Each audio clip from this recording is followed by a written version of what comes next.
All right. Well, We welcome. Welcome close to Philly this. Drum Project. Thank you. It's a pleasure to be here. Thanks to you and to Mike and to Eddie, Amy. Everybody's been really, really nice to organizing all this thing. And Eddie asked me if I wanted to participate. I said, of course, man. I mean, this is cool. Philadelphia. I mean, Tower Power has a history there. I mean, we've played there so many times over the years. Um, you know, from the smallest places to the biggest places. We used to play a lot at the place called the Tower Theater in Upper Darby. Still I don't there. know, still there, but we had some epic gigs in that place. And then there was the Chestnut Cabaret. I think that was an older place.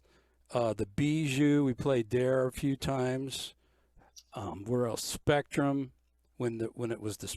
I don't even. Does that still exist? I don't think so, The right? not so none of those three that the last that you listed exist anymore. But the Yeah, Spectrum is legendary. yeah. It comes up on any you know any legendary acts from back in the day. They all pass through the Spectrum. Well, we've played many gigs in the Philadelphia area, and more recently, in more recent years, out in Glenside at the Keswick Theater. So that's always a big event for us. In the year coming and doing the Keswick, we would do a couple nights there, and done it with a bunch of really cool people too. So it's really fun, to be able to do that and come and hang with you guys. But Uh, you know, we can make this as Kirk said, make this as interactive as possible. If you have questions along the way, you know, Kirk will field them. Um, Yeah, everybody, I'll be looking in the chat and any steering committee members, if I'm missing a question like that goes, unasked for many minutes, feel free to text me some other way, or privately message me so I'm not ignoring anybody. And I'll recognize you. I can either read the question for you, or if it makes sense, I can just ask you to unmute and talk to David yourself. yeah, And raise your hand if you got something to say. yeah, You know, raise your hand. We'll try to find in the field of the gallery there. Yep. yeah. So you talked about school music, and that's where I started. I began in elementary school, and I think I started with the remember the band teacher. He comes around and he so who wants to be in the band? Of course, everybody raises their hand, and he goes around the room, says, "Well, what instrument would you like to play?" And so I wanted to play first. I wanted to play the trumpet. I love trumpet. I love trumpet players. At Tower Power, I hang out with the trumpet players, um, and the trumpet to me is just a cool instrument. And I wanted to play the trumpet. He said, "Well, we have no trumpets available." I was kind of like at the end of the line. We have no trumpets available. How about a violin? So I played the violin for a little bit, and of course, no offense to violin players, but it kind of sucked, And so a little while after that, I got the idea that I wanted maybe to try the drums. My parents always used to play music at home, and there was this really ancient song called the Saber Dance that had all these drums and all this stuff in it. They used to play this, and that kind of, I think, triggered the idea that maybe to try the drums. And so um, began playing in elementary school band, marching band. We had, great concert band. No drum set yet. The drum set came later, but those early years of doing that were really a lot of fun. We had a great, the marching band was always a lot of fun. And in high school, I remember sitting in the band room, and I think I was 15, and there was a kid playing the drum set, and right there, and I'm watching him do it, and he leaves the room, and I thought, well, let me try this myself, and so I sat down and I played and was able to do some of the things that he was doing, and I was like shocked that I could actually do it, and it really connected with me. So began to get involved in drum set, more and more. By the time I was 17, I had been taking my parents. I think my school music teacher, Mr. Campana, he had suggested to my parents, because I was going to get ready to graduate high school, he suggested that I maybe take some lessons, private lessons, and, you know, start thinking seriously about music, because I didn't like school. School to me was, I just didn't like it. I liked music, but school to me was not very much fun. I didn't do well at it, you know. And so I was taking piano lessons at the local music store here, Sid Reese Music in Livermore, California. And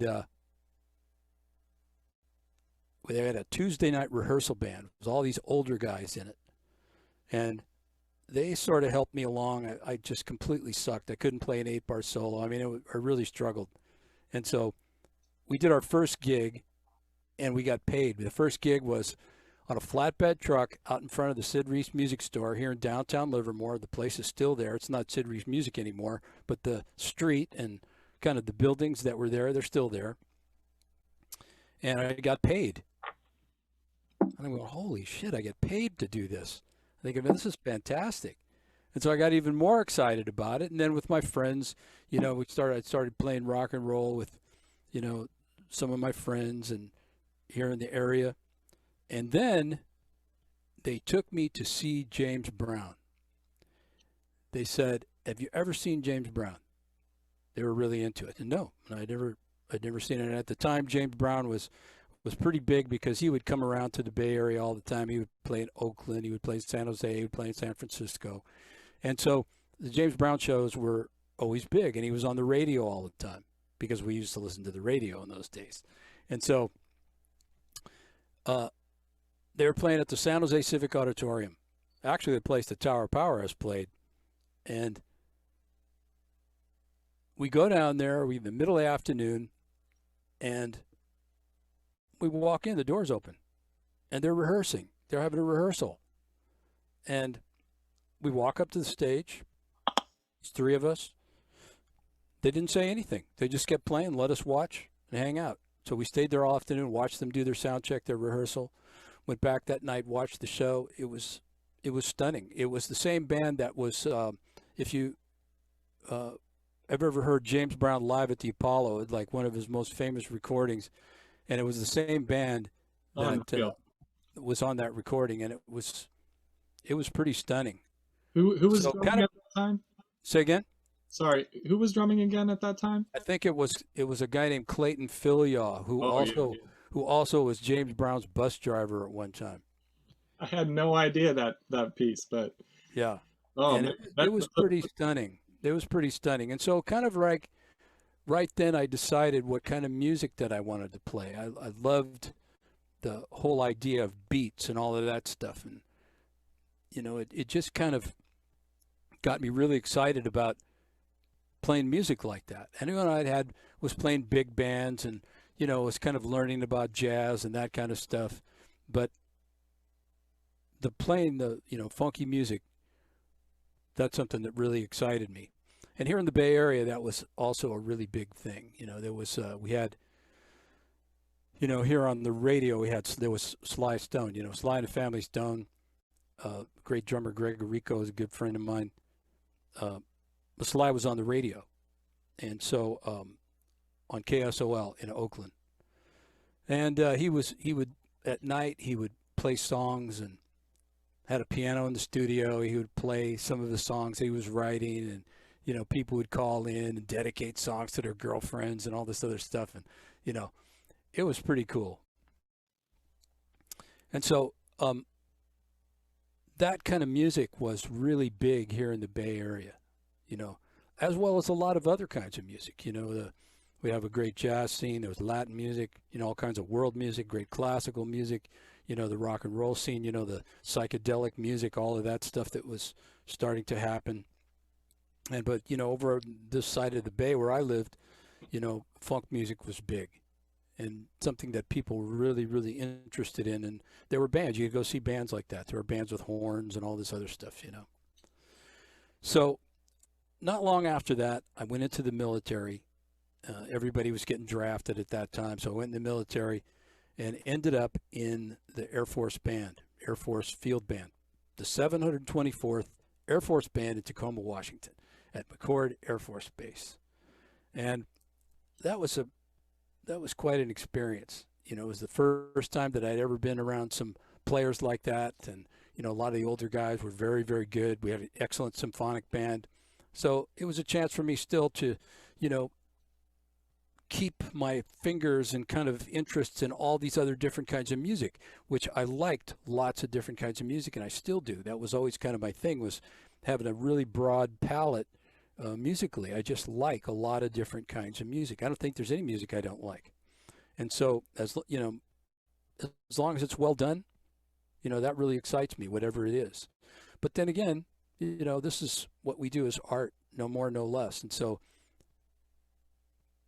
not everybody, as my father used to say, not everybody's going to like your tie, you know. So this is art, you know, that we do. And so the Bay Area here was just a place where you could mix a lot of different things because you were hearing so many things all the time. David, would you say that I've heard other anecdotes of like jazz musicians showing up, like Coltrane showing up to like a psychedelic rock concert in the Bay Area. Was it a very kind of mixing scene from, you know, the different styles, or was it more insulated? Yeah, it was. It was like that. Then when I got out of the military and I came back, and of course, you know, the hippie scene was raging, the Fillmore was going, you know, all of that stuff. So there was like so much music going on. You know, Bill Graham, when he would do a show at the Fillmore, sometimes there was like, for instance, the Don Ellis Orchestra, which was a huge, you know, jazz orchestra with 10 Years After, and the Buddy Miles Express. And so it would be shows like that. There would be the Jefferson Airplane with, you know, the Buddy Rich Band, or some kind of crazy combinations. And so, you know, Bill was like educating the public about music and a lot of different kinds of music. And so that's kind of what was happening here. You know, you saw a lot of different kinds of things all mixed together, and all the players here were like that. I have this little group of guys that we met here in the Bay Area in the 70, 71, and we call ourselves the Stick People. It's Gregorico from Sly and the Family Stone, Mike Clark from Herbie Hancock, you know, the Headhunters, Lenny White from, you know, Azteca and Chick Corea, you know, Return for Forever, Michael Shreve of Santana. We all met at that time and became really, really good friends. And actually, Mike Clark was one of the first guys I met after I got out of the military. We had been, we met subbing for a drummer in a band in Oakland, downtown Oakland, a place called the On Broadway. And the name of the band was called the Reality Sandwich.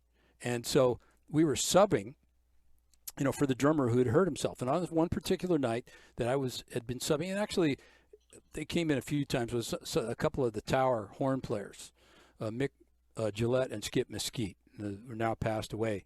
But they used to come in and sit in. And one night they came in and they said, you know, we're thinking about changing our drummer. Would you be interested in coming to check it out? And they were the Tower Power.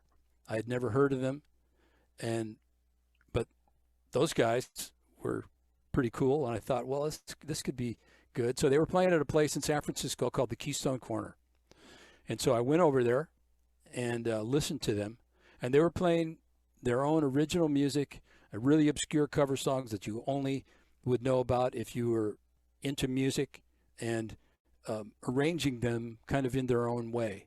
And it was really, really interesting and really, really cool. They had a great, great sound. Rocco was the bass player. He was 18 years old. And, you know, he had just a fabulous sound. The band had a really unique sound even then. And, you know, when I heard it, even before they knew, before I'd met all of them, I knew I was going to be in it. I said, man, this is for me. And so then I eventually met Emilio, you know, Mimi, we call him Mimi, Emilio Castillo, the leader. And we played, and, you know, he loved it, hung with the band, got the gig. And it was music that, you know, I grew up listening to here in the Bay Area, but it was original music. And that was one of the great things about being here, is that there were so many people doing so many different things all the time. And it was very, very creative, and it was fusion before it was fusion. My kind of recollections of, that time period where, and even just, earlier, 17 to like 23 were big years of growth for me in, many, many ways. But I was always interested in mixing a lot of things. I wasn't interested in doing a 6-night-a-week gig. I didn't want to be in a club band. I didn't want to play cover songs. I wanted to play music. I wanted to play original music.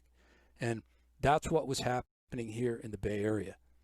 And so when I would listen to, some of my favorite drummers, the guys that I mentioned to you, the Stick People guys, I saw all them play.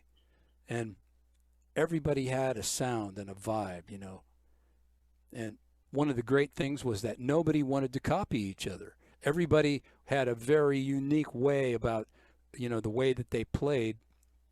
And it was kind of, it was frowned upon to copy. Of course, that's what we do anyway. We have to do some of it to get started, right? But around here, there was so much original music going. You could go out any night of the week and you could hear music that you'd never heard before, and the people doing really great things in every, style of music. It was awesome. From your perspective, David, how are things different now with regards to that concept of originality? Well, do you see a difference? Of course I do, because there's not a lot of bands to be in. It's tougher, And so kind of in that era, that period, kind of how it worked was you got in a band, you hooked up with a group of people who you'd stay with for a long, long time. You develop a relationship with them. You create music together. You eat dinner together. You hang out together. You get high together. You do all that stuff, right? And it makes a relationship, a musical relationship that was beyond the stage. And so that's kind of what, the tradition of Tower Power was. It's like, it's still a hippie band, it's still like a hippie collective.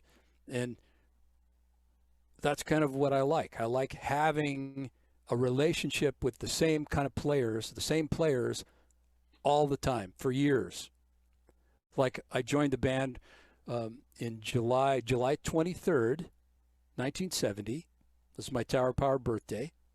And, I've been in and out of it 4 times because we like dope and alcohol. And so it kind of like kept the band from really growing at a certain point. Hey, Dave, just so you know, there's some young kids in the call. Good. Just saying. They should know about this stuff. And so that's a reality of the music thing. That's a reality of life, Yeah. And keep it like art. Keep it artistic. If you want to do drugs and alcohol, you're going to lose your life in some form. You may not die, but you'll lose your talent. You lose your ability to communicate with others. You'll lose your, your center of as a person. And I've seen it, for years and many, many times, and people that I loved and, respected, they're gone. And so keeping yourself away from that stuff and just keeping it real with people, I think, is the way to go.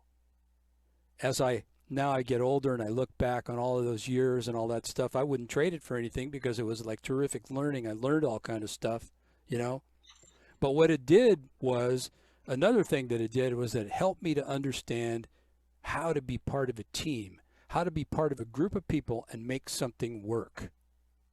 And so with Tower Power, I've done other gigs. I lived in Los Angeles for a long time and, tried to do stuff down there and had some pretty good success. But it wasn't the same. It wasn't the same as being, Kirk, you and me have a band. Mike's in it. We're playing together. and we write songs together. We go play gigs together. We know each other's families. We eat together, and we do this for a period of years. And as we deepen in our relationship, the music is just deeper and deeper and deeper and deeper. And that's Tower Power. That's what we are. You know, if anything, we're a team. When you come to the Tower Power Show, you see a team of people that love to work together and know how to work together. Because music is what? It's a conversation. And what's a conversation? What's the best thing? What's the first thing about a conversation? Listening, so that you know how to respond. And so that's what Tower Power is we know how to listen to each other, respond to each other. We're, you know, it's a family just like everybody else. We have our little dust-ups and, you know, have people get upset about different things, you know. But still, it's a family. It's a family.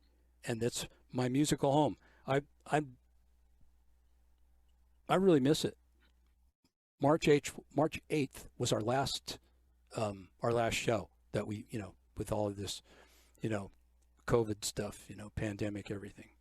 And we had a big year planned. We had a new agency that we were with, and we had all these gigs booked all over the world. We were getting ready to start up. And March 8th was our last gig here in Northern California. And so I miss it. I miss being with those guys. I miss, you know, it's like your family. All of a sudden you can't see them, you know, because I've basically, Hey, David.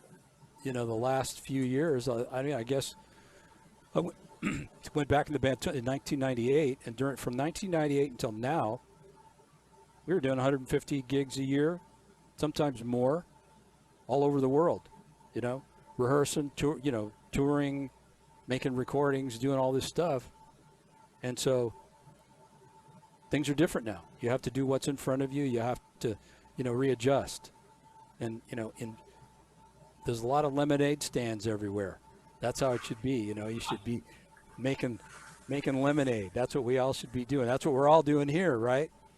And so you just do what's in front of you and take advantage of it. I mean, this can be a great time of personal development, a great time of learning, a great time to, you know, put some things together into your personal life, even your playing, you know, that you want to take forward, you know, with you. One of the things that I always ask, actually it's the first thing I ask when I start working with people, is what do you want to accomplish? That's a very, very important question. And so that question sort of determines where things are going to go for you. If there's something about music, a style of music that excites you, put gas on it, build it, turn it into something.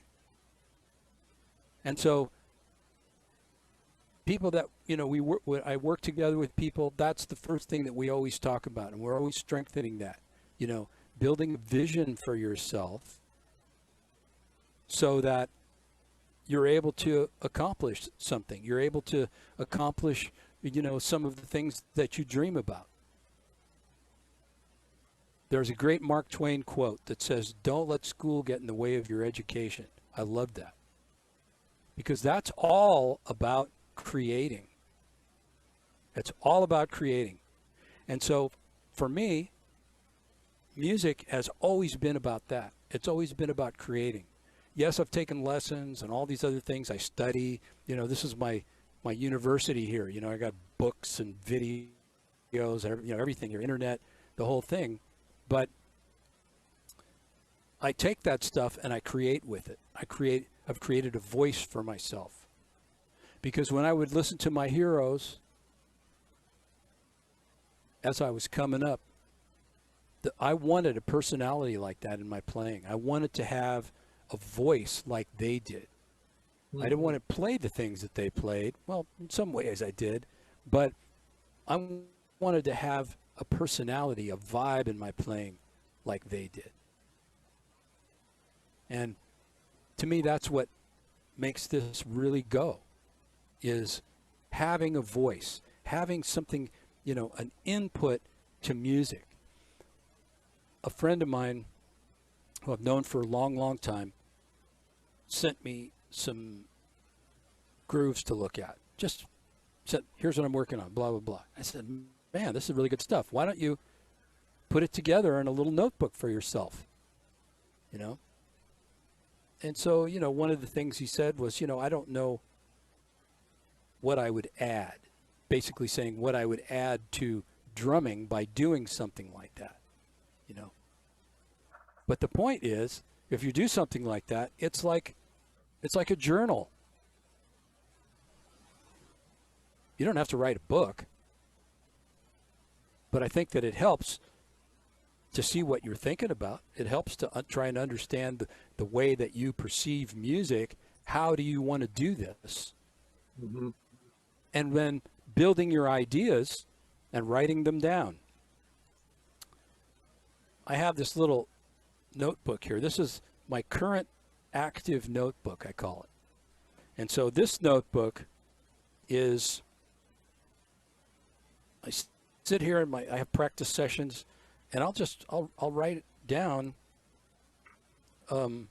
stuff I'm working on, whatever particular day it is. Here's something from April 22nd, and I just write it down. And when I'm sitting here playing and I'm working on things, whatever catches my ear, that's the thing I write down. It could be anything, and there's always something. And so I'll write it down, and as you see, put a date on it, and then maybe I'll keep following it. I'll write a few more things. This one I had a lot of stuff on this day. This was April 22nd. Man, there's a boatload of stuff. Here's April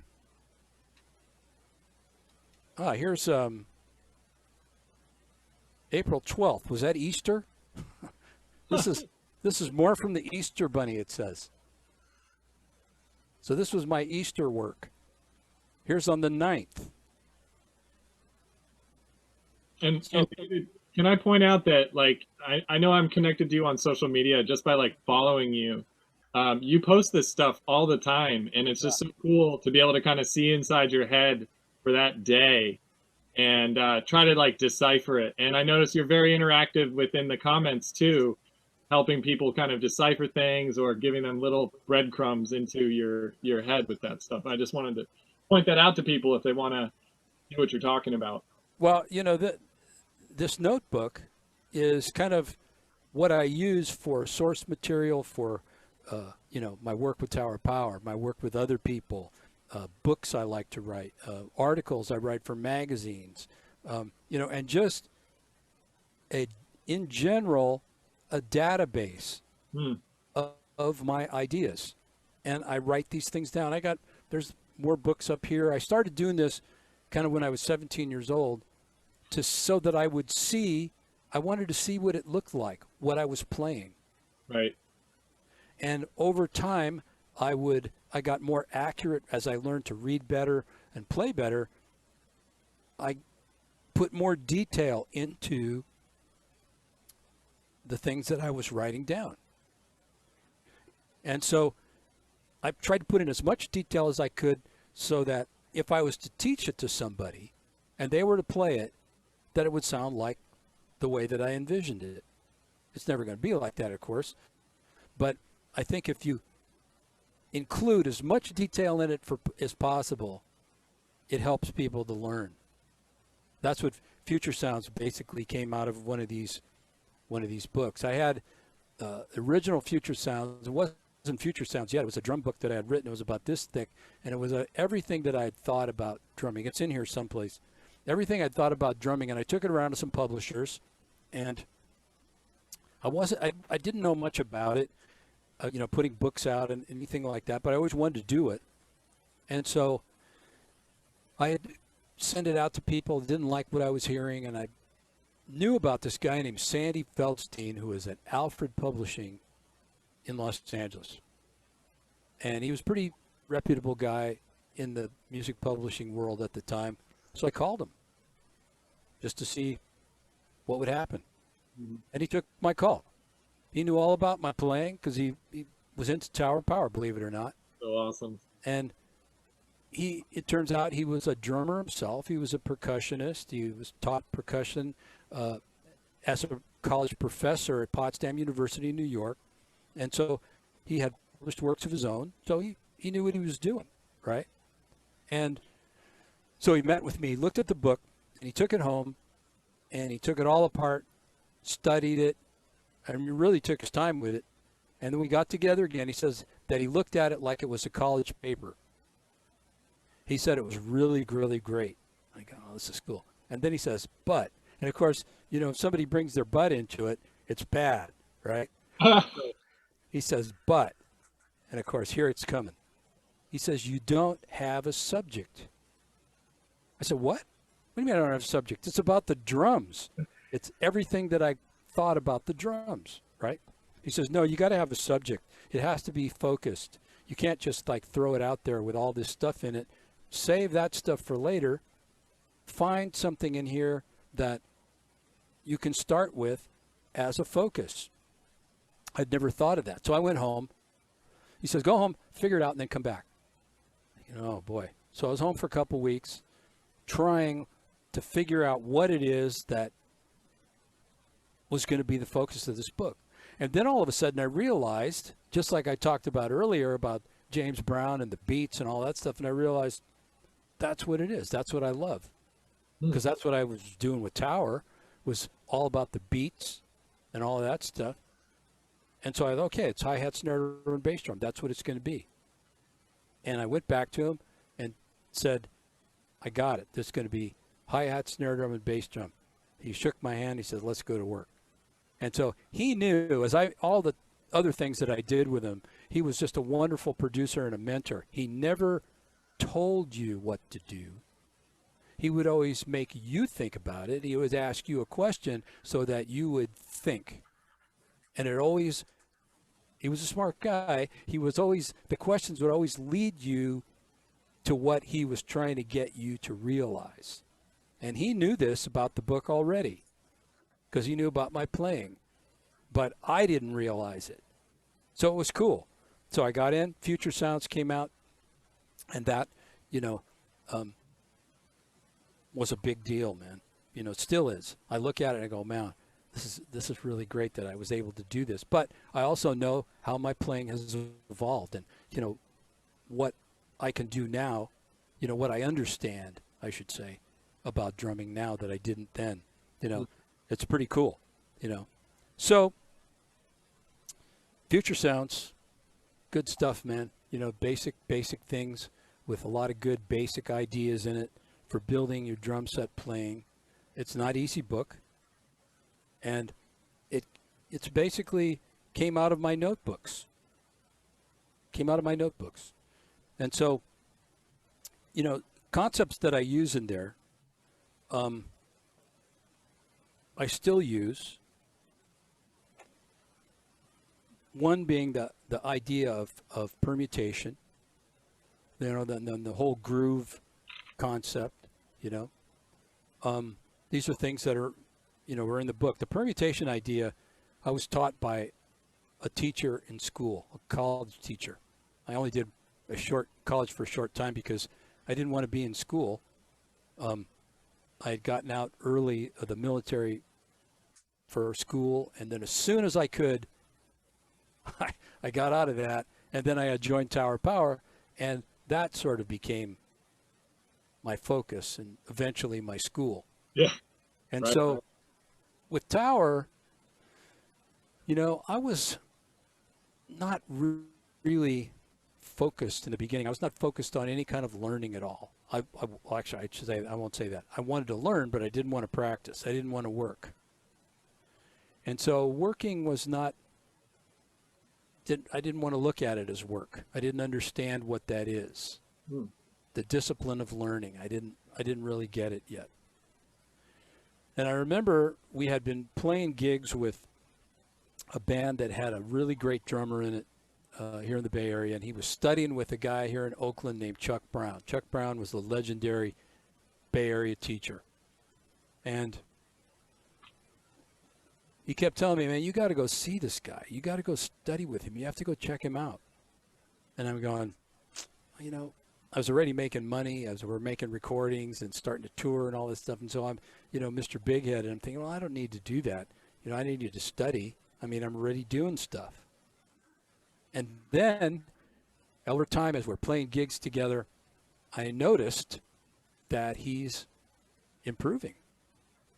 And of course, my ego was probably the biggest thing about me, is I started to notice that he was improving, and I was hearing footsteps because I was in the tower. We were making all this noise and all this stuff, And I remember in my house, my little house in Oakland, waking up one morning and realizing that I had not demonstrated what I've been telling people, that this is my life's work. I'm bragging on my drums, and I'm doing this and I'm doing this, right? But I never really I hadn't demonstrated any of it yet, and I felt shame. I called up my friend, and I said, "Can you give me Chuck's number?" I called Chuck Brown, and I began studying with Chuck. It was the best thing that I ever did for myself, maybe ever, because it taught me all about what it takes to accomplish something. And so Chuck's thing was all about, he had a lot of little rules and a lot of little stuff that you had to do, and very old school. If your lesson wasn't prepared, he's kicking you out and all this other stuff, And it really taught me a lot. And I was at the time in Tower, I was already, making up beats and all this other stuff, and had kind of had that, going. But what I got from Chuck was, technique, hand technique, how to understand what hand technique was and the importance of it. And so that's when things really started to take off for me. When I decided that I was going to work. Work is a big, because I love little quotes. A great one is, the only time success comes before work is in the dictionary. I love those little quotes, and you see players out there who you go, that guy's a genius, right? We've all done it, right? That's genius level stuff. Well, is it? Or is it just that he works his butt off? There's another cool quote that says, genius is persistence in disguise. I'm going for that one. Because if someone has done something that you're dreaming about doing, if somebody's done it, it's doable. And so you just have to get to work and figure out the thing that it is that you want to do, right? And then get into the process of doing it every day, showing up every day. Because the thing about commitment, it's not something that you do once. It's not something that, I'm committed now, and then it happens, right?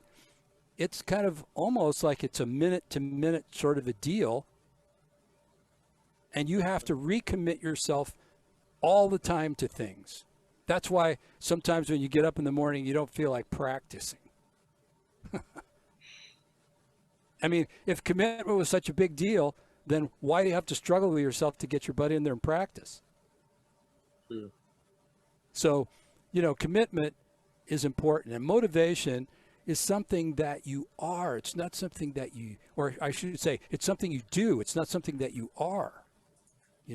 It's something that you do. You sit down and you do it. You do something. And so that's what I try to do. I try to come in here and I try to do something so that I can become the kind of player that I dreamt of being. I'm still working on that. In this handout here, we'll go through a little bit of that. And if any of you got questions about any of this stuff, please ask. Well, I just want to remind everyone also is here to check out the handout. It came with the email when you signed up, and we're also going to be throwing it down into the chat for you. Yeah. This is, I'm kind of going to get into a little bit of what I do when I work, we work together with people, kind of, how would you say, basic things. So the three most basic component parts of the drum set are hi-hat, snare drum, and bass drum. And so those relationships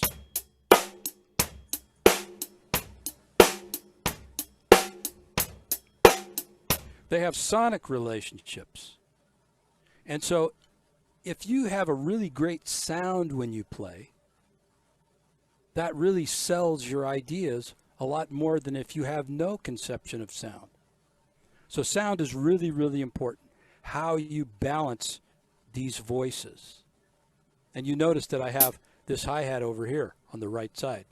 I started doing that, I don't know, 30 years ago, maybe more, and kind of just started doing it and discovering that it was comfortable. And then now it's there all the time. And so I use my open hi-hat, kind of figure out ways to, if I want to open it, maybe I'll move my hand over here. I don't play in a completely reversed hand thing like a lot of guys do, or some guys do, where all the stickings are reversed and your hands are open like this.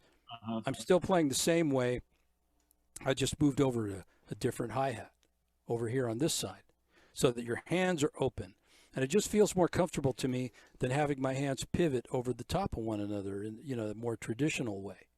And so you can set your drum set up any way you want. You don't even have to, it doesn't have to be traditional, in that sense. You can make up a setup. We played with, we're at the Pori Jazz Festival one summer in Finland, Helsinki, actually in Pori, Finland. And the Umo Jazz Orchestra was there. These are like, this is like the Finnish radio orchestra. These guys were jazz musicians, but classically trained as well. And they were just unbelievably great. And the drummer, his name was Markus Kettola. I remember that. And he had this drum set. It looked like he just took it out of the closet and threw it up on this stage somewhere. It was so different and so unusual the way that he had it all arranged, but he made great music on it. He played so great, so sensitively, so correctly for the styles that they were playing. It was really fantastic. And so you can have your setup be anything you want it to be. And that's why I moved this hi-hat over here. It's just comfortable. That's why I do it. Can you open your hi-hats on your right side, David, or is that it's closed? It's closed all the time. I keep it closed.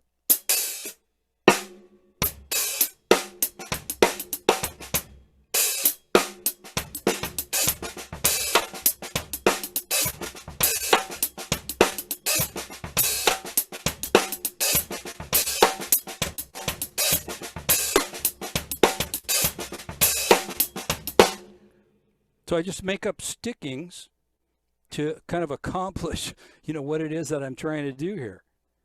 But the idea comes from, the sound idea comes from page 7 in the stick control, my stick control is Future Sounds. This one, page 7, where it talks about the sound levels. And the sound levels are really, really critical if you're going to build anything into your playing. And so I think of it like, where's my little shaker thing? What did I do with it? I have this little shaker, if I can find it. Well, I had it. Oh, here it is. Check this out. So the texture that you're trying to get with the hi-hat and snare drum is this.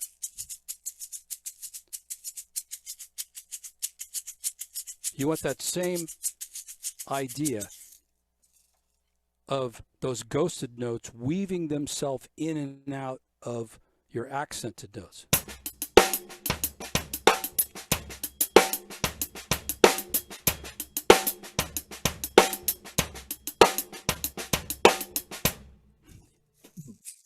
You're still thinking of this that little weaving sound going in and out of your groove, kind of a little texture that's under, kind of in between and underneath everything.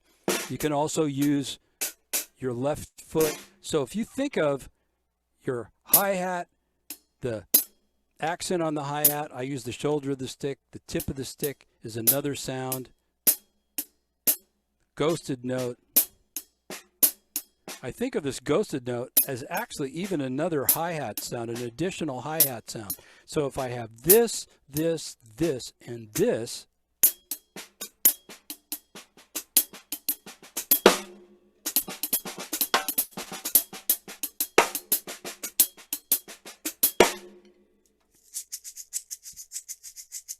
thinking of this all the time.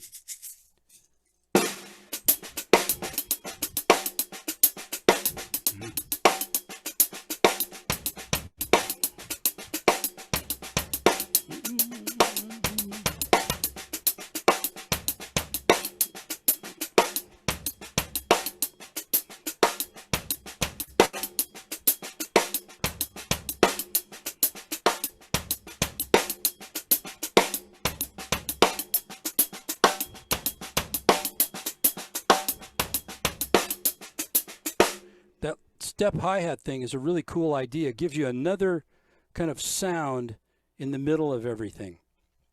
But again, this. Keep that in your ears, that sound. It's really important. So let's take a look at this first thing. It says quarter note permutation. It's in the handout here. Let me back up just 1 second. We're talking about how to balance these levels. The snare drum being the loudest thing. Then if you think of this hierarchy, you have this being your snare accent, this being your bass drum accent, this being your hi-hat accent, and then all the ghosted notes underneath. So you have all this texture that's going on. So if you can always think of this little hierarchy of sound, it always gives you a good visual of how you want to balance everything. And then you think of that little shaker sound, weaving itself in and out of your groove. So permutation is kind of an easy concept, really. Permutation is a mathematical term, and it has to do with all the ways that you can order a group of numbers.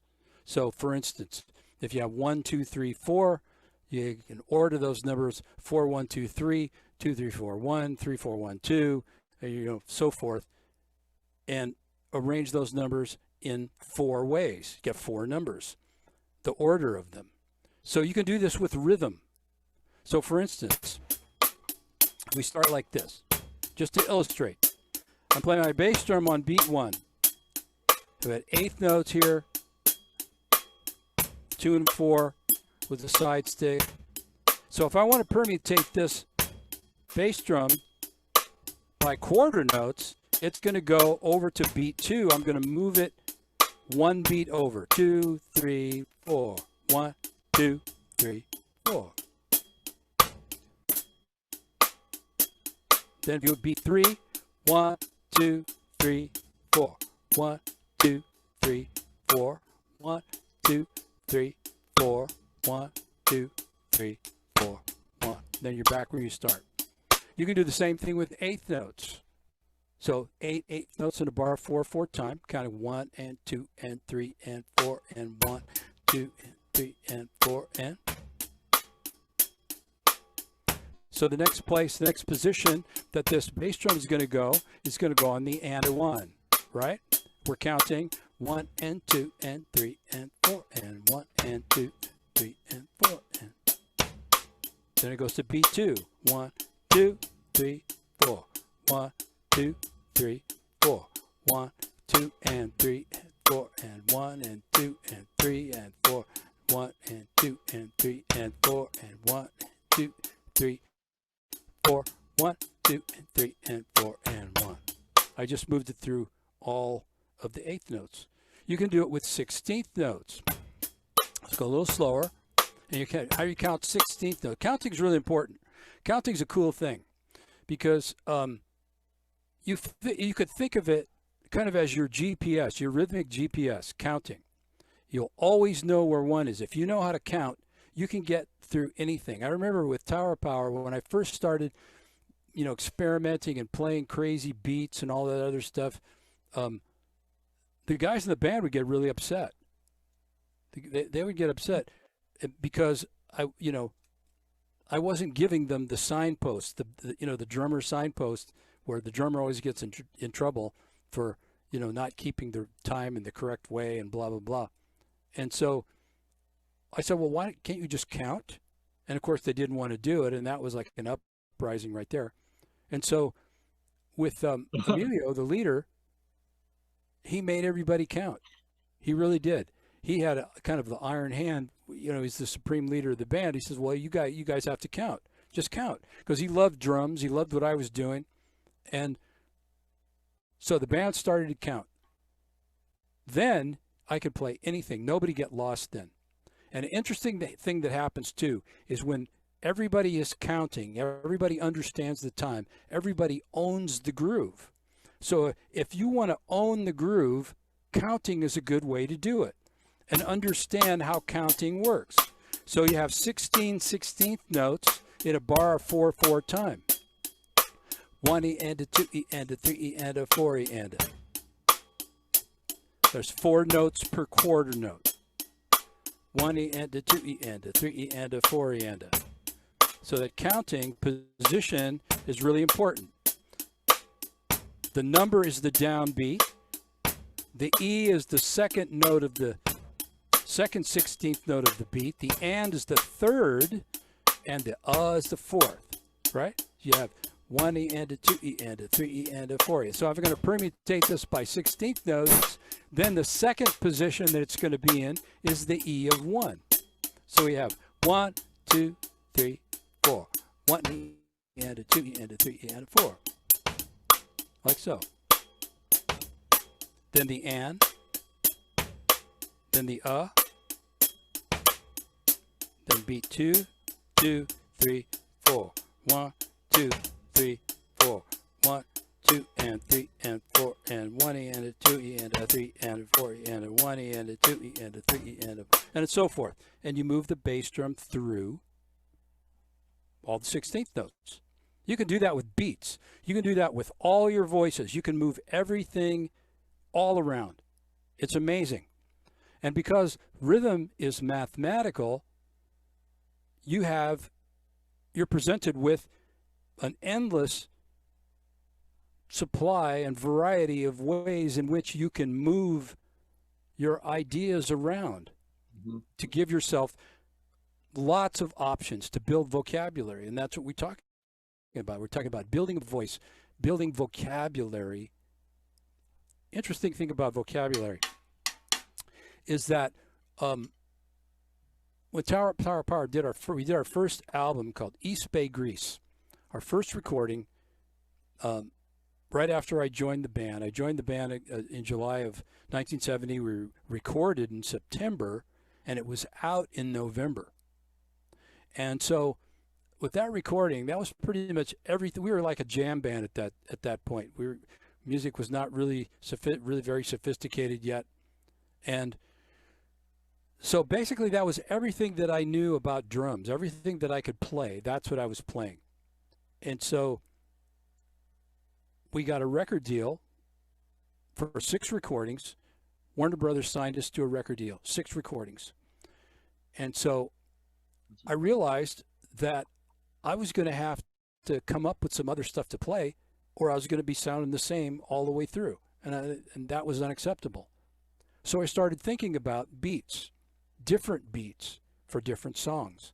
Then I got even into where I would make up different beats for each sections of the songs that I would never repeat myself anywhere else. So I forced myself to have to think about developing new ideas and new ways to do things, new grooves, new beats.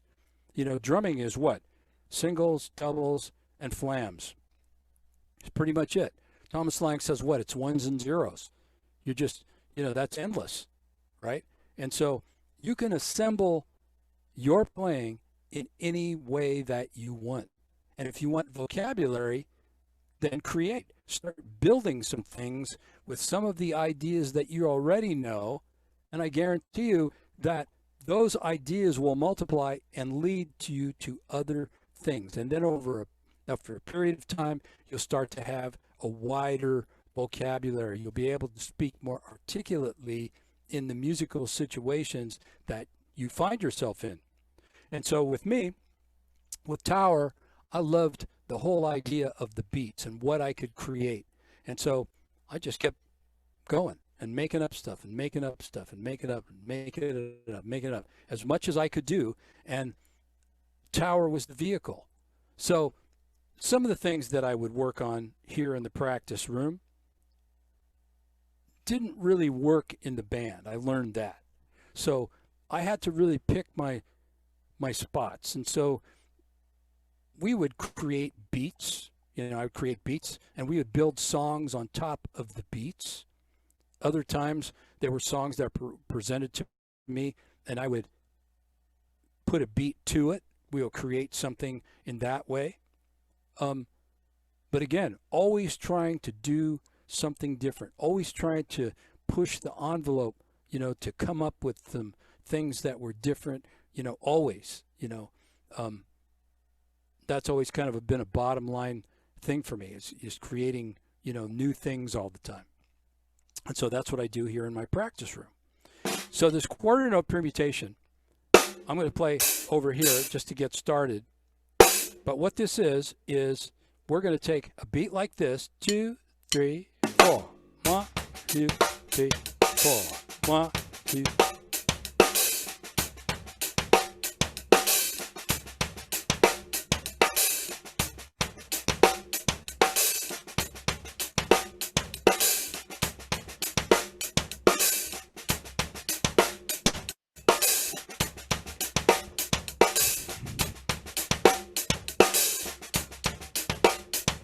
So I'm going to take those groups of quarter notes and I'm going to move them around. So this open hi-hat,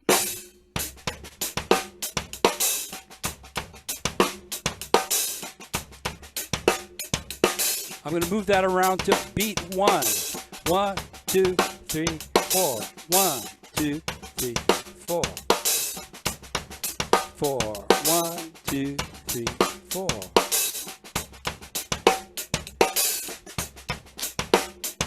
Now I'm going to move that over to the beat 2.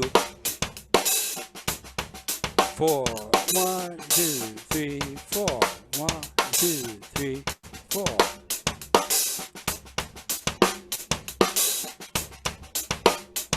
Now I'm going to move it over to beat 3. 1, 2, 3, 4. 1, 2, 3, 4.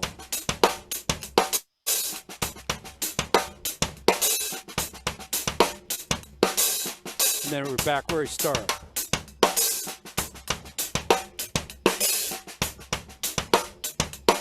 So when I'm practicing these things, I count.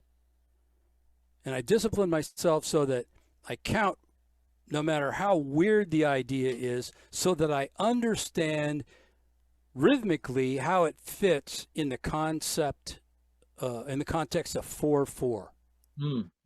So for me, everything is 4/4. Even if I'm playing some weird kind of, phrase, an odd time even. For instance, this is weird. Here's an 11. That's 11 notes. So you put those together.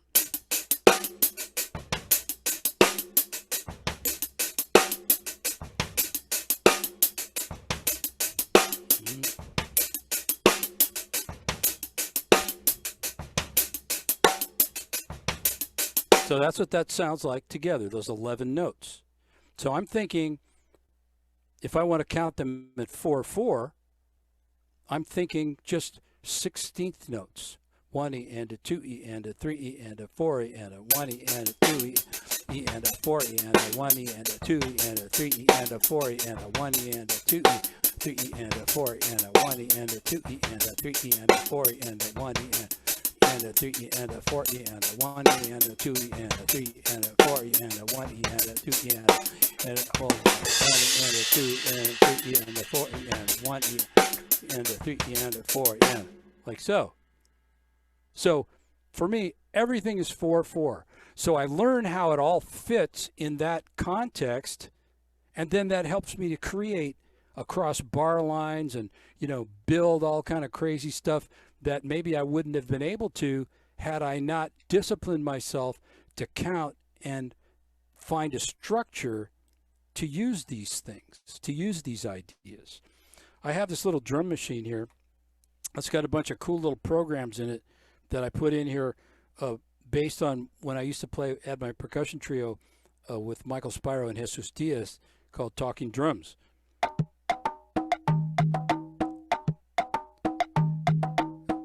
So rather than just a click, I'll play along with something like this. 1, 2, 3.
Wow.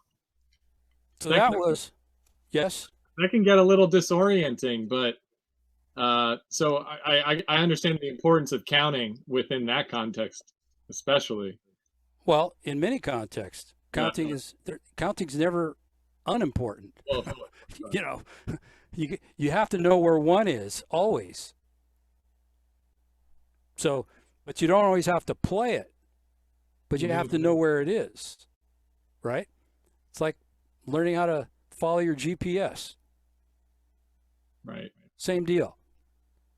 And so disorienting in that, if I play rhythms that you're not used to hearing, and so you're not counting or don't understand how to count, then it's very disorienting. You're going, whoa, wait a minute. Mm-hmm. You know, it's always the question of where's one, you know? Sure. And so when I suggest to people, how about counting your way through it?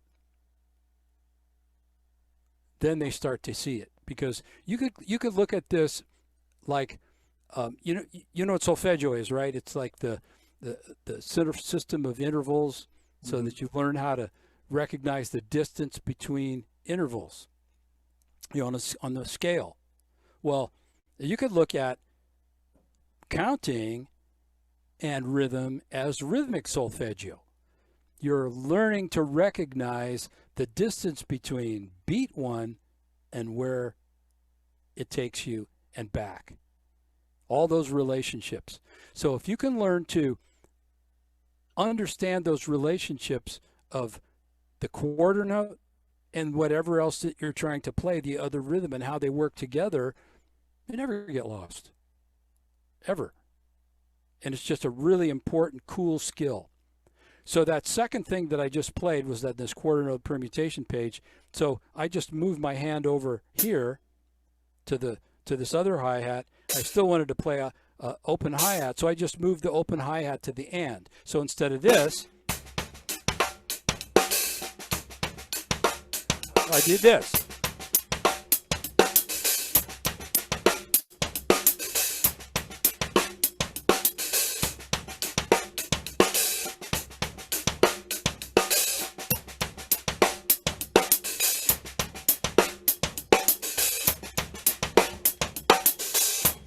Another thing is that when I'm working on stuff, working on new ideas, sometimes I'll work on it for weeks, sometimes months. When I get an idea that I feel has some kind of value, then I'll just do it over and over and over and over and over and over again until it makes sense to me. Mm-hmm. And that was the thing with the 11. I have a bunch of other stuff like that too, different rates that I do the same thing with. I take these ideas and I'll write them out like I did with the 11. And so I created a 2-bar phrase with these 11s. So it sounds like 1, 2, 3, 4, 1, 2, 3, 4, 1, 2, 3, 4, 1, 2.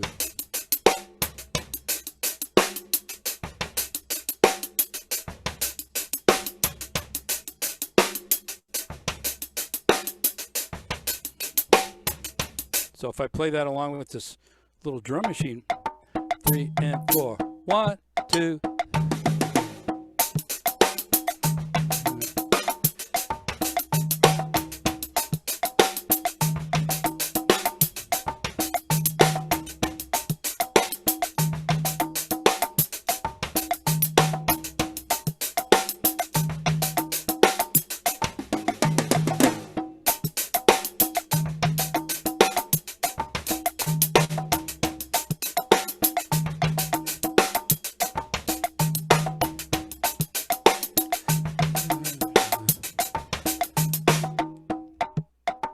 You can use other voices. You can use bell.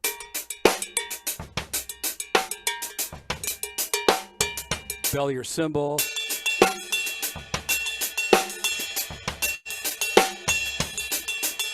So there's all kind of different things that you can do to kind of change the flavors of what you're playing, It doesn't always have to be some kind of weird idea. It could be a change of a voice. And you can stay in one thing for a long time, but just change some voices and still keep the same rhythmic ideas going, It's kind of interesting. The next thing you can do, we did the quarter note permutation this is like from Future Sounds. It's permutation study number 13, and it's a 6/8 or 12/8 rather, based on triplets. Triplet is really interesting. Triplet, you can do the same thing and have a funky triplet vibe going in the same way that you do with 16th notes. There's the same kind of variety and, interesting kind of stuff. And I got into doing this, playing Afro-Cuban music, playing all the 6/8 stuff. So with 6/8, kind of we think of it as that kind of a deal. We also think we have that Purdy shuffle idea.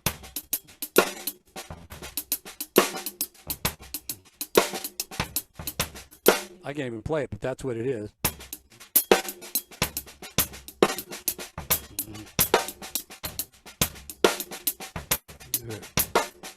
So if you slow it down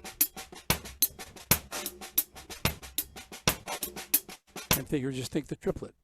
1 into 2 into 3 into 4 into 1 into 2 into 3. Actually, let me put a little metronome on here, and you can see what I'm talking about. So let's find kind of one that's sort of cool. There's a few in here that I use. Let's do.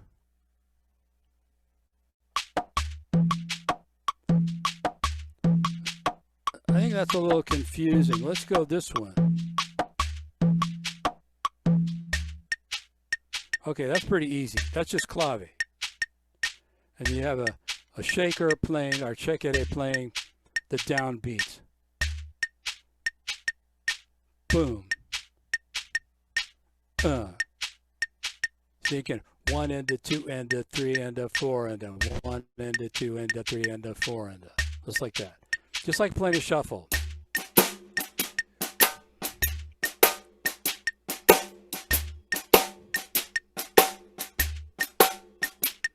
So if you think of the 6/8 sort of in the context of shuffle, 1 and a 2 and a 3 and a 4 and a da da da da da, 1 and 2 and 3 and 4. So with that thing on, I'm going to play this measure of 4 as triplets, a little 6/8 pattern, 6/8, 12/8 pattern sounds like this.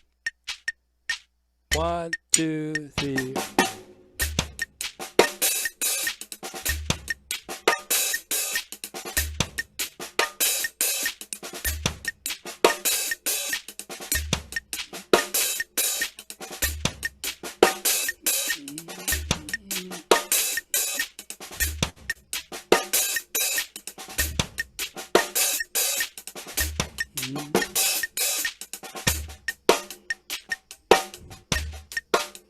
So there's a time pattern you can play in between. So if you look at that first example there, you see that there's 12 eighth notes in this measure of 4/4 time. And so I'm going to take that last eighth note, which is those 2 16th notes at the end on the snare, those 2 ghosted notes, that equals 1/8 note. I'm going to move those around to the very, very beginning, and that's going to give you exercise number 2, which is just below it. So if I put this on, then you'll really hear what's happening. So I'm thinking 1, 2, and a 3, and a 4. Here's number 1 again. 3, 4. 1, 2, 3, 4. 1.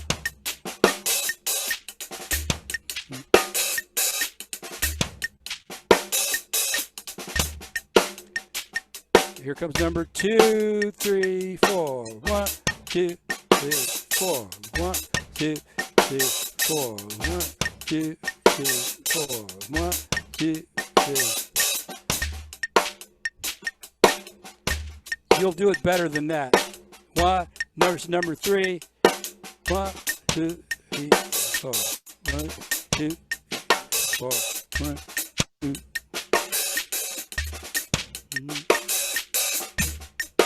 You'll play them a lot better than I will.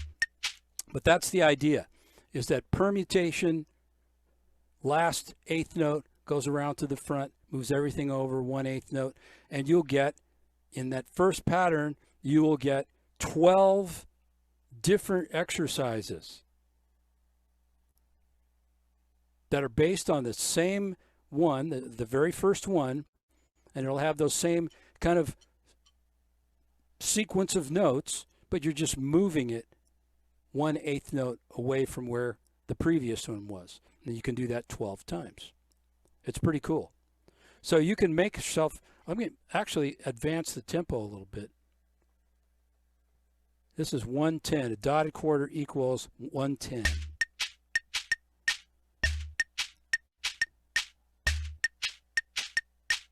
One, two.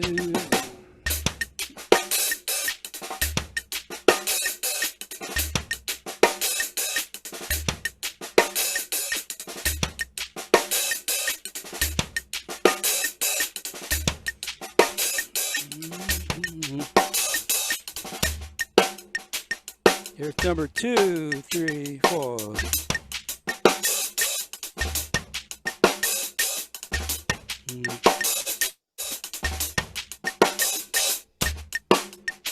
Let's look at number 10.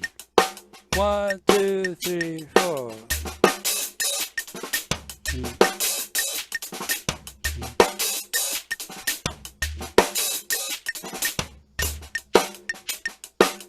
And so forth. It goes on. You can mix them all, mix and match, right? Triplets. It's pretty cool stuff. The one thing I'm last page, and then yes.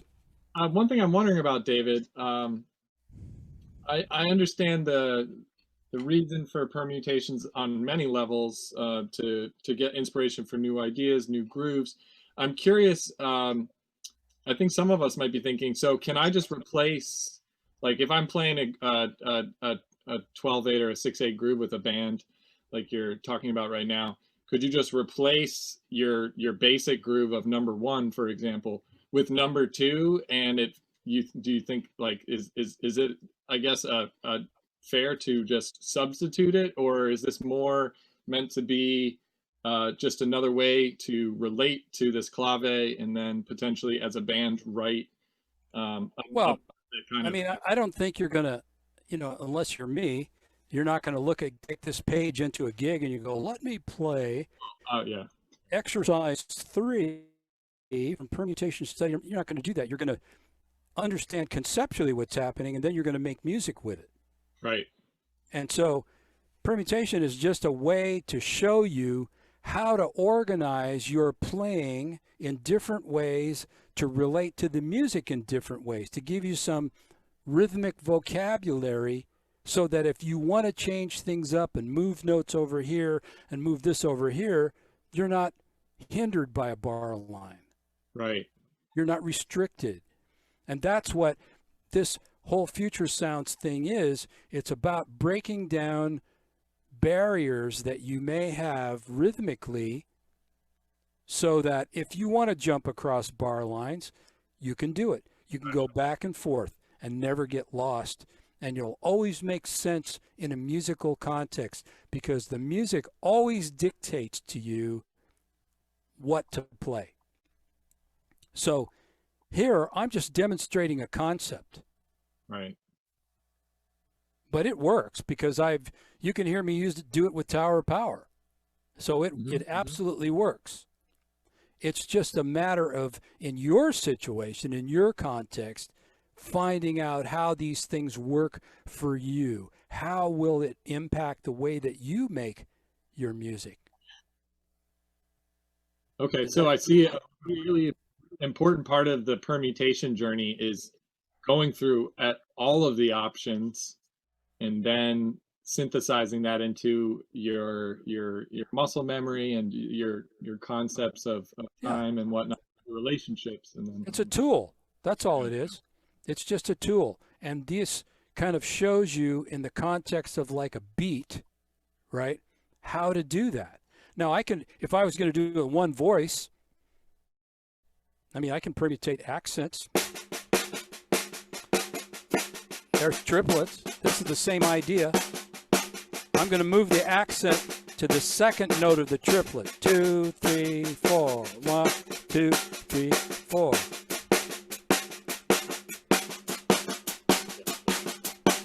Now I'm going to the third note of the triplet. 2, 3, 4. 1, 2, 3, 4. 1, 2, 3, 4. So that's permutation. Right. All I did was just take that idea, apply it in a rhythmic context to the drum set in some musical sort of ideas. Does that make sense? Absolutely. Absolutely. And how you use it, how you use this is on you. I don't know how you're going to use it. I had a guy ask me at a class I did, a few months ago. He chimes in and he says, "How will I ever use this anywhere?" Well, I don't know. That's you. That's up to you, how to figure out how it works, and even if it does work for you, I don't know. Sure. But this is what I do. This is kind of how I have put things together for myself to develop vocabulary, and it's conceptual. You can apply it to what you do. And so one of the things I do with students is, if they're really married to their books, the first thing we do is we put the books away and we start building a notebook. And the assignment is, and this always is kind of a little unnerving for people until they get into it. Once they get into it and they see how cool it is, then they don't want to do it any other way, is the assignment would be compose 10 ideas of your own, could be anything, compose 10 ideas, you bring those in next time and you teach them to me. And I want you to write down as much detail in your ideas as you can, just exactly the way that you conceive it, and I want you to teach it to me. We'll break it down. And it's amazing. Some of the stuff is so cool what people come up with. And they didn't realize they could, because they're not thinking about creating with what they already know. Right. And that's how you learn what you know, is by to create with it. Then it turns it from theory to a theorem. One's unproven, one's proven. What's a theory? That's unproven. The theorem is proven. So you're proving to yourself that these things are workable, practical concepts, that they can be. Last thing is permutation study number 11. This is also out of Future Sounds. And this is a really great one. I like this one a lot because you can, it's kind of open, it's linear, and there's not a lot of bass drum stuff in it, but it just has a real cool space to it, and it uses the left foot. And it sounds like this. So I'm going to play, here's a time pattern, what you have up at the top, just 2 and 4 with the snare, 1, 3, and 3 with the bass drum, like so. So here comes exercise 1 and 1, 2, 3, 4. 1, 2, 3, 4. 1, 2, 3, 4. 1, 2, 3, 4. So should I turn on? Yeah, and what's that drum machine you've got running over there, David? I think we're all curious what your practice. Well, you're never gonna find it. It's a Yamaha RY30. It's like ancient. Oh. And it's Yamaha RY30, and it has a percussion card in it that they used to sell with the drum machine, but had the samples, the percussion samples, the conga drums, and all that other stuff in there sound really, really accurate. And by using tuning, you can record all kind of, you can get all the muffled tones of the conga drums and, open tones and slaps and all that stuff. You could make it sound like bata drums. And so I was playing with those percussion players, and we would do rehearsals and jam sessions, and I would listen to them, watch them, and I would write down what I saw them playing with all the hand movements and everything. If they were doing the kind of the heel toe sort of deal with their hands, and then slaps, and they hit the drum with their fist and all this other stuff. And so I just made little beats inside my drum machine that sort of replicated the sound of those things. So let's see here. Where were we? 97. Yeah.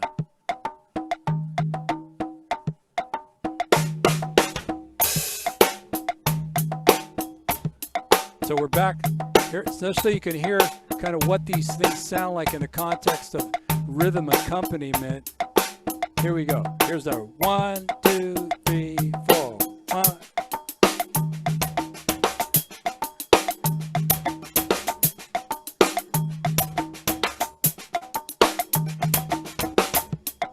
So now, I'm going to take that last 16th note of exercise 1, and I'm going to move it around to the first beat, and it's going to shift everything over to the right 1/16th note. And it's going to sound like this. Here's number 2. 1, 2, 3, 4. 1, 2, 3, 4. 1, 2, 3, 4. 1, 2, 3, 4. 1, 2, 4. Number 3 does the same thing. It takes the last 16th note of exercise 2 and moves it around to beat 1 of exercise 3. 1, 2, 3, 4. 1, 2, 3, 4. 1, 2.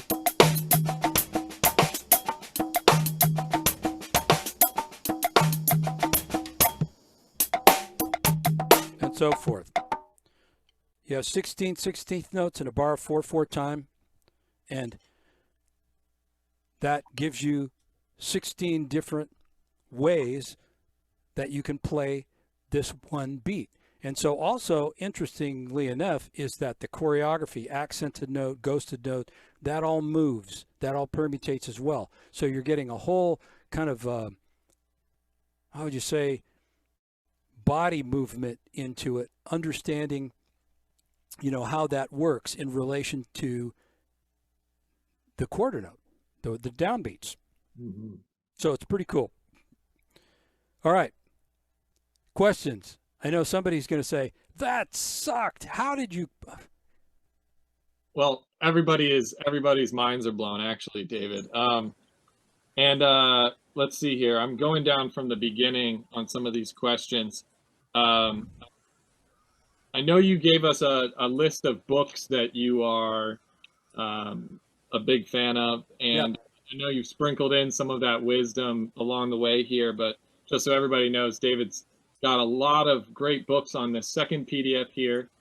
But I was curious also if you could potentially supplement that with some great drummers that you look up to, that you listen to a lot, or that you found yourself listening to a lot to over the years. That comes from Ken.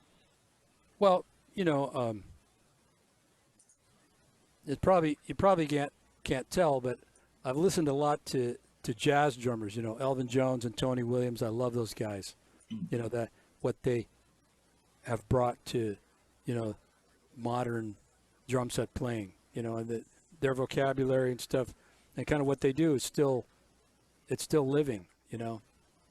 I'm a big fan of Lenny White and Steve Smith. All those guys. I mean, all the ones that everybody listens to. That's there's a really great British drummer that I'm a complete fanboy. Ash Sohn. He's one of my very, very favorite players. S-O-N. S-O-A-N. Ash Sohn. Yeah, I mean, it's haven't heard played of on tons of big recordings.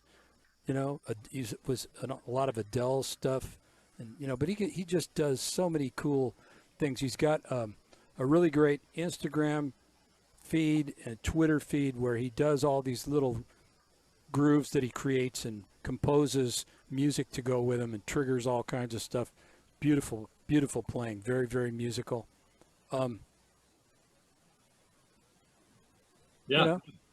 you.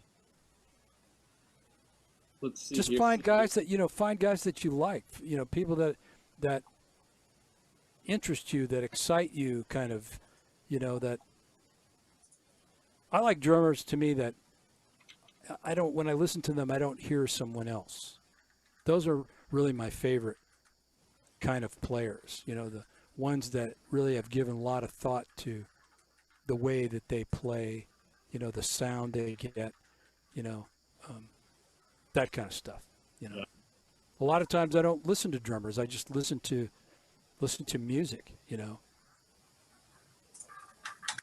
Yeah, I think we, as drummers, we all need that reminder to be listening to all the other parts too.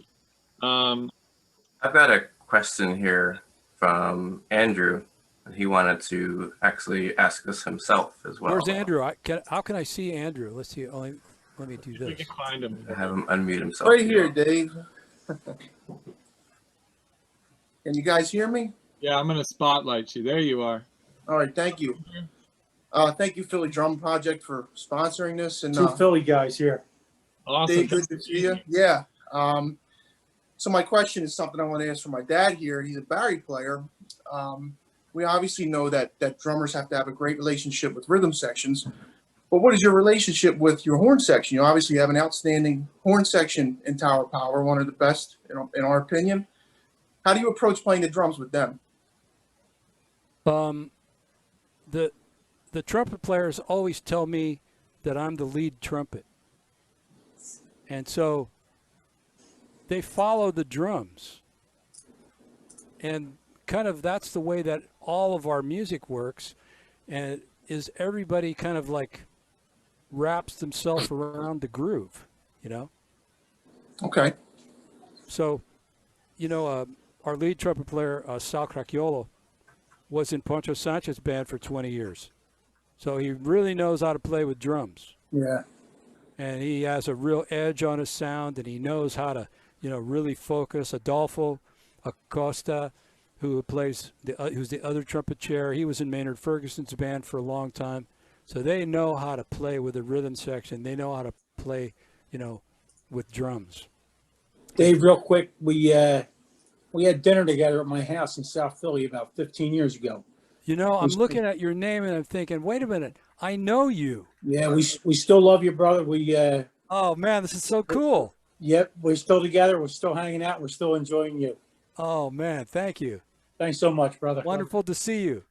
Same here, pal. And David, I think it's pretty great that symbolically you finally got that trumpet chair you were looking for. Yeah, how about that? Oh man.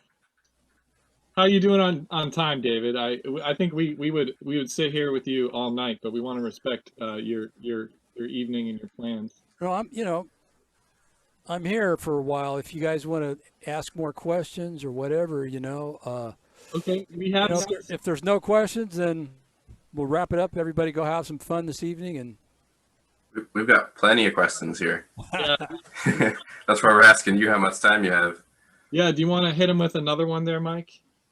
Sure. Got one from Obre. Sorry if I'm mispronouncing your name. All the way from Turkey. Yeah. So he says, greetings from Turkey. And he's got a very interesting question here. Is what exactly is groove? He said, and how do you create groove in music? How can we catch groove in music? that's a good thing to understand, I guess.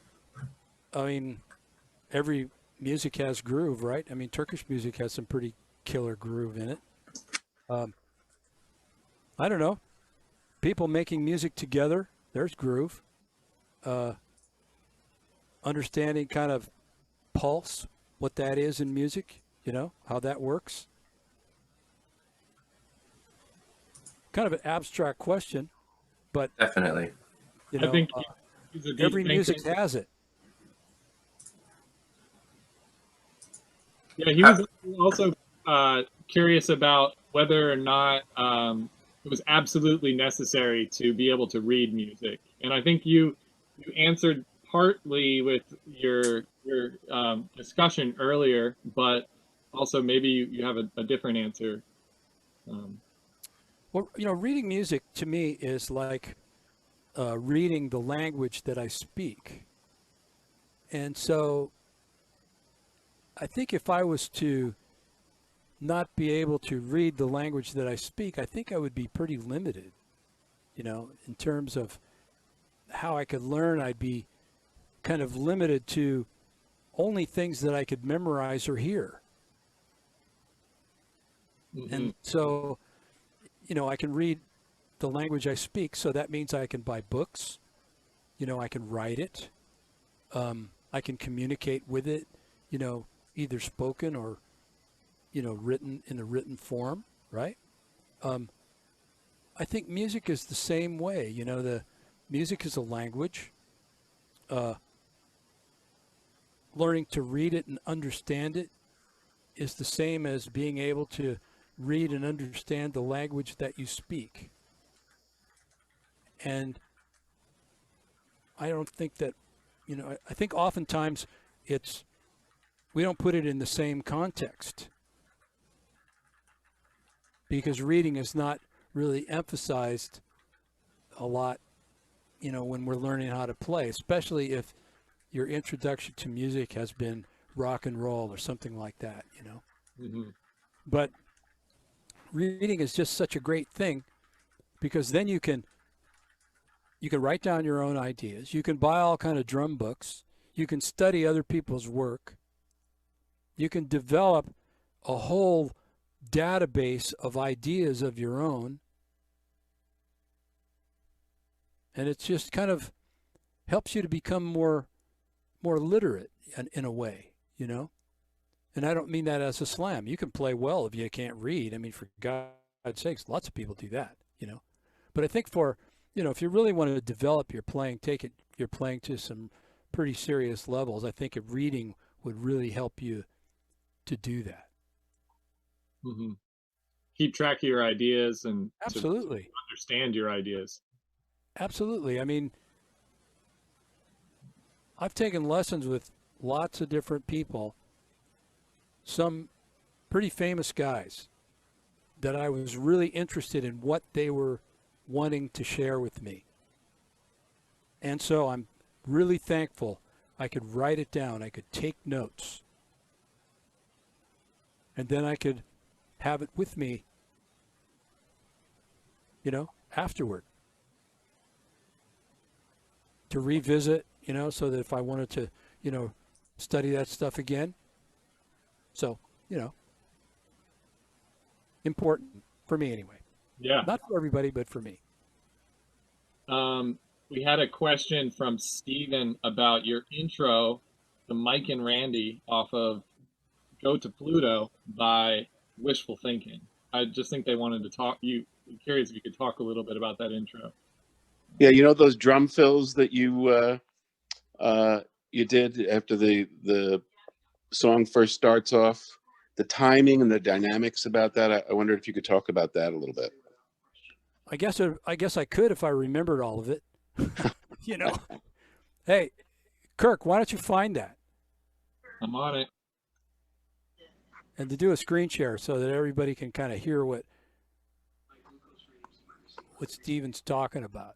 That's what made you stand out to me. I'd never heard anyone creatively approach the drums like that. It was like you were changing the rhythm around and then snapping right back into the time of the song. It was beautiful. Mike and Randy for Pluto. That's the track, right? Yeah. All right, let's listen to it, guys. 1 second.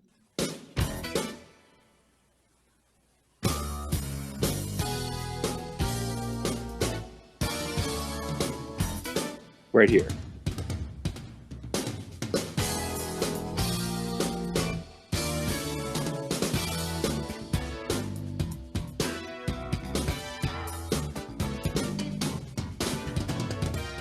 Should I play that one more time?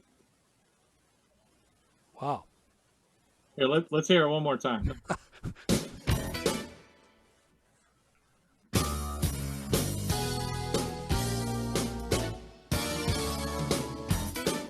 Right here.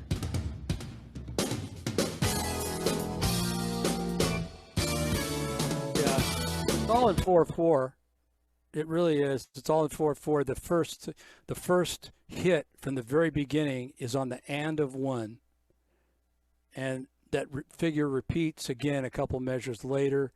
And then if you just think 16th notes all the way through, that's all it is. It's just 4/4. Even for the fills? Yeah, the fills, of course, because everything has to be in time. It's just the way you phrase it. And the dynamics building up in intensity? Yeah, of course. You just, Yeah. You know, Okay. Yeah, of course. Man, the space on that opening is striking. Just cool. I haven't heard that in a long time. That was a deep track, man. Thank you. You're welcome. I've got another one here too. Got one from another Steve. He asks, do you have any recommendations for how to stay relaxed when playing live? Like, do you regulate your breathing at all?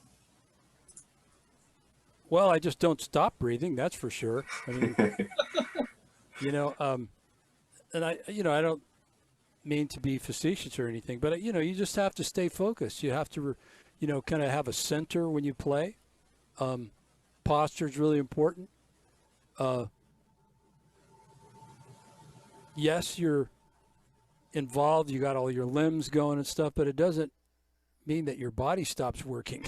You know, you have to keep a center, keep focused, you know, on relaxation and that sort of thing. You know, as you're doing it, relaxation it's a pretty big deal. I mean, I had teachers. All my teachers really stressed that is having a relaxed attitude when you played, posture, good posture, that kind of stuff, you know, good ergonomics, you know, before they used the word ergonomics, you know, my teachers were always, you know, telling me those things. So that stuff just never goes out of style, you know. I think you have to it's really important to have your drum set up in a way that it facilitates good movement, easy movement. And, you know, sometimes that is a search, you know. My drums, once I have my drums set the way I like them, I don't mess with them. I do not mess with them.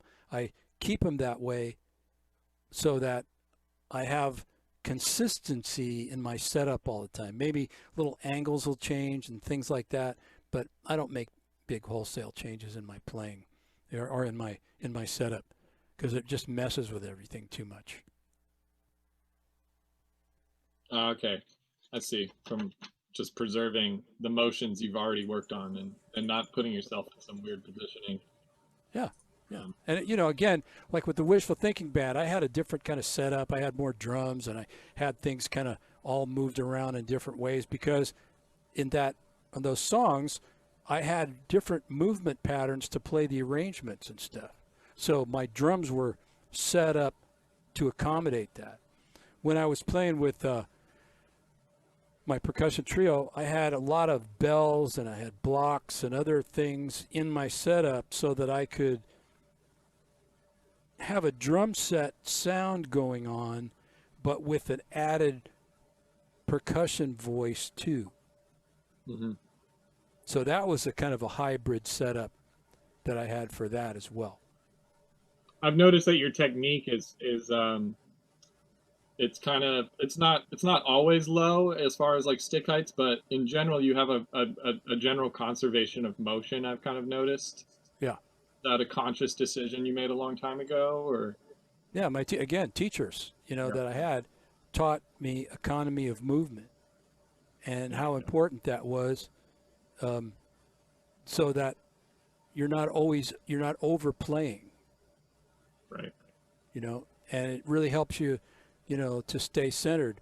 I studied in Los Angeles with the great Murray Spivak, and Murray taught everything started in this position. He called it playing floor, and that was like about an inch or so from the playing surface.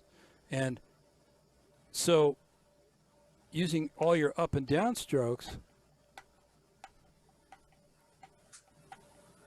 everything always came back to that. Mm-hmm. It wasn't up here, it was there. So it made a huge difference, or it makes a huge difference if you stay low to the playing surfaces. Just like what I do with, with the Future Sounds book, and I teach in there about stick heights and all of that thing, that's the same kind of stuff, economy of movement, learn how to get a lot of sound out of a small area, So instead of coming up here, you're here, but the amount of force that you use here in this distance is just like your hand up here like this. Right. So again, something you have to just work on and spend time, like developing, Yeah, and actually, it's great you brought up Murray Spivak. One of our guests, Lindsay, had another question related to Murray Spivak. Lindsay, did you want to unmute and ask him yourself? I'm happy to do it for you if you don't. Sure. My question was, I know you studied with Murray Spivak, and I know you studied with Bruce Becker, and I was just kind of wondering, what are some of their teaching differences as far as technique, and what are some things that sort of stand out or have made the biggest impact for you, I guess? Well, Murray, I was living in Los Angeles at the time, and I had started to develop tendinitis from overplaying. The rule that I tried to establish for myself that I was just telling you guys about, at one point I kind of was violating that, and I was getting tendinitis. That never happened, ever. So I began studying with Murray, and I had looked around in LA. When I lived in Los Angeles, I looked for teachers. And there were two really fabulous teachers, Richard Wilson and Murray. And Murray was, at the time for me, more focused and it was just more what I needed. Richard was kind of all over the place, a fabulous, fabulous teacher, but Murray was just more chill. I just needed, he was like a grandpa anyway. He was already very elderly at the time, and you know, had a lot of students. And so when you're sitting working with him, it was like sitting with your grandpa. It was just really great.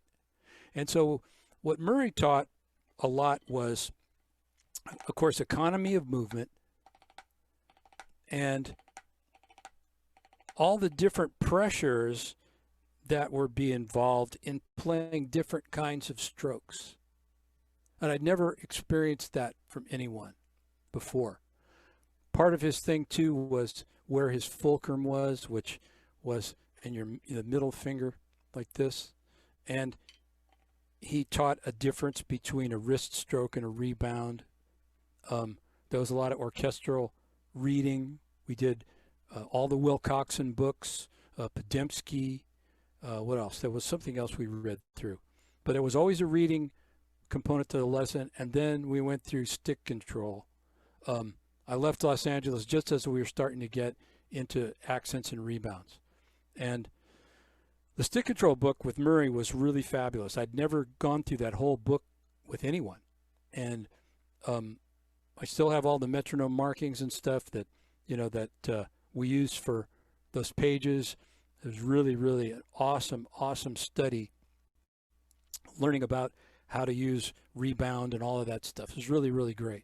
And it helped me to relax. It gave me a lot more relaxation and more control over the inside of my playing. When I was close in, I had a lot more control that way. And with Bruce I went to see years ago to work on some foot technique. And then after I had this train accident and I was coming back, I had some pretty serious kind of physical things to overcome coming back. I figured, well, let me study with somebody again. And, you know, so I worked with Bruce, and he was really very helpful and helped me to kind of put my stuff back together. And I was a crappy student when I studied with him because my brain was all over the place because I had this traumatic brain injury and all this stuff. And so I was just not a good student, you know, because I couldn't focus well. But he was really cool, worked with me, helped me, kind of held my hand through a bunch of stuff, you know. So I ended up back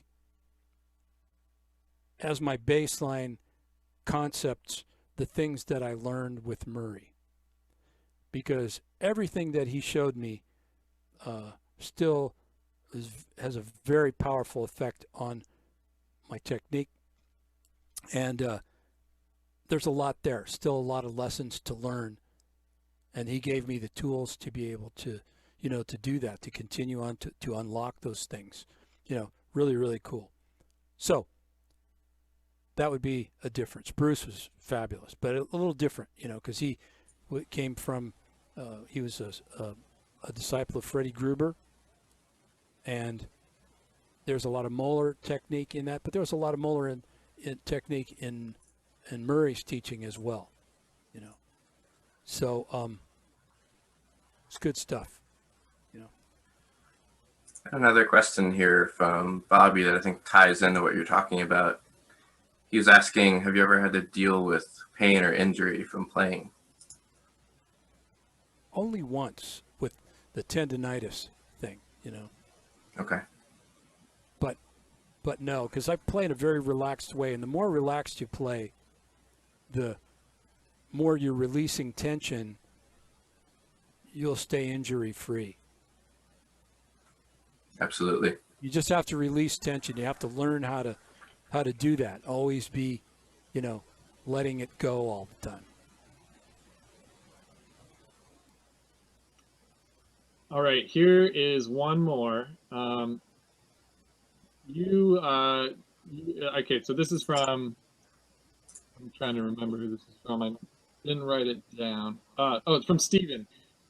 You, along with Mike Clark and Greg Errico, are pioneers of linear drumming. How did you come up with that concept? Why did it come from the Bay Area? And did you influence each other or share ideas in this linear world? Well, those are my pals. I mean, we've been pals forever. You know, they're two legendary Bay Area guys. You know, we have this little group of guys called the Stick People I was telling you about. You know, Michael Shreve and Lenny White are in it. And we all met here in the Bay Area. And so, you know, linear, that wasn't a term that was used at that time. You know, this is my humble opinion, but Tower had gone to Boston, and I met a bunch of guys from the Berklee College of Music, Casey Sherrill, Doug Florence, and they came to our show.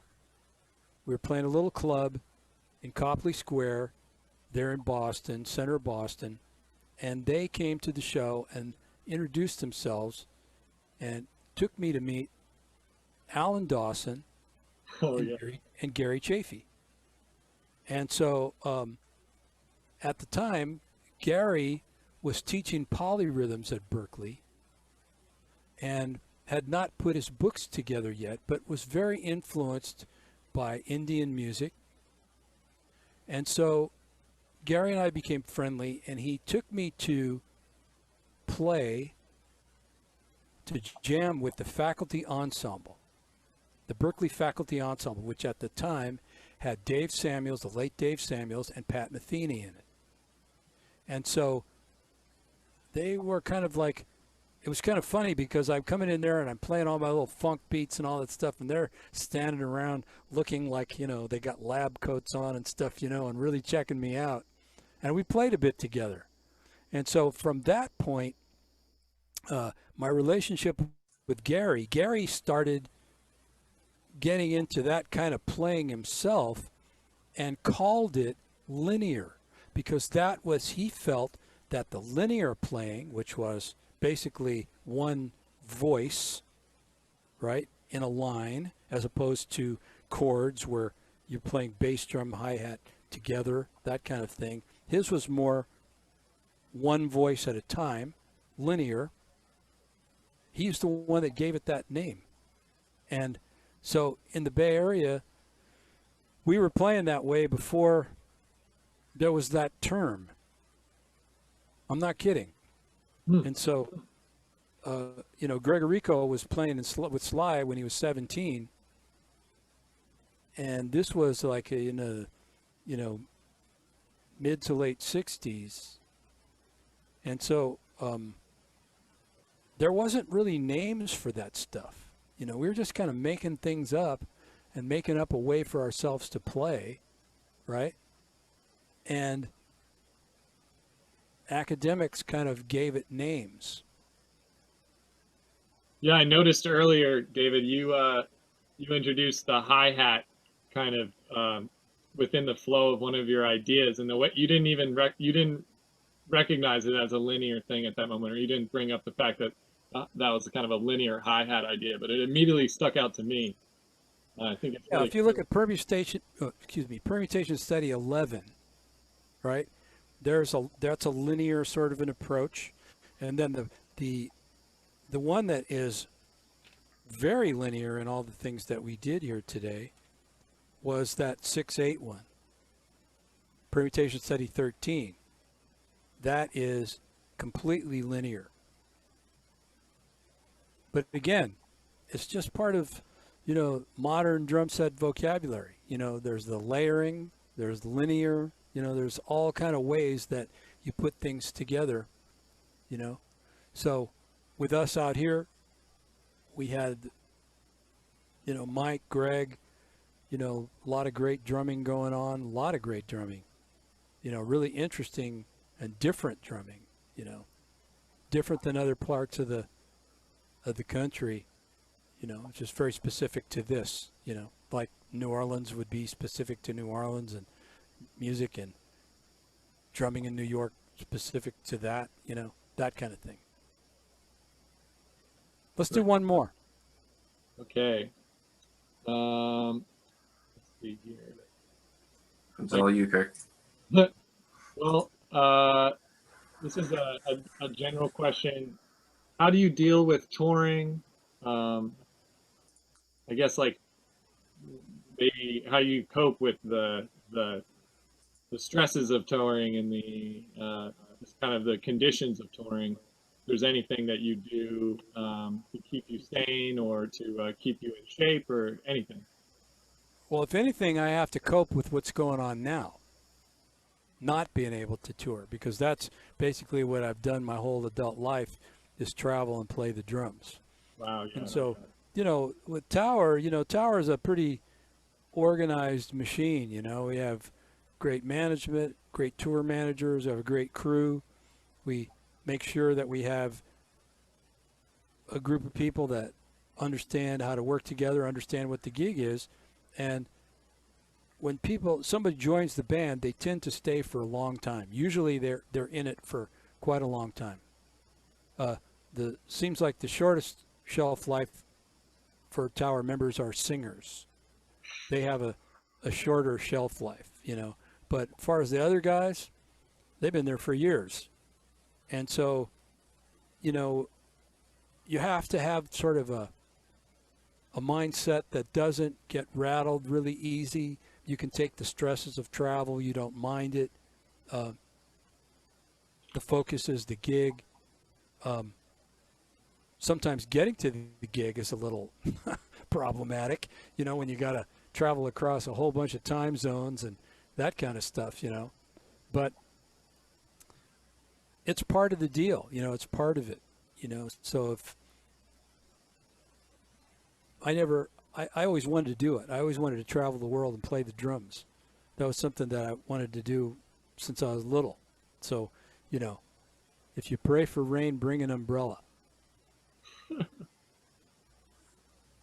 Well, it's just so inspiring to hear your story and your approach, and just I think just the empowerment side of what you're all about is just, for me, just so amazing to hear just what wisdom you've been dropping and other people's wisdom that you've made your own over the years. Well, I appreciate that. Thank you again for having me. I appreciate all of you, and thank you all for sticking around. I've been, taking up so much of your evening. I really appreciate, your kindness to me is really, really fantastic, And again, just create something with your instrument. Create something in your life that, is special for you, that, brings enjoyment to you and the people around you, Yeah, we want to thank you too. I just wanted to point out to everyone that we had you booked for an hour and we're well over that, and that's something amazing. How long have we been on here? 2 hours? 3 hours? At least 2, yeah. And we've got most of our audience still here as well, so I have a big mouth. thank you to all of them for being here. I can't keep my mouth closed, so that's always a problem. No, I'm sure everyone is enjoying it as much as we are.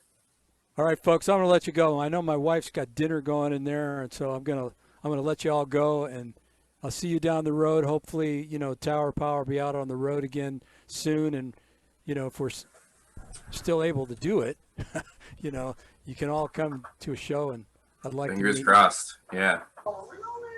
Well, thank you, David. It's been a pleasure and an honor, and I encourage everybody, as you're leaving, feel free to shake your hand, show David your appreciation. God bless you all. See you. All right, thank you. Dave, thanks a lot. Appreciate it. Have a good holiday, all right, man?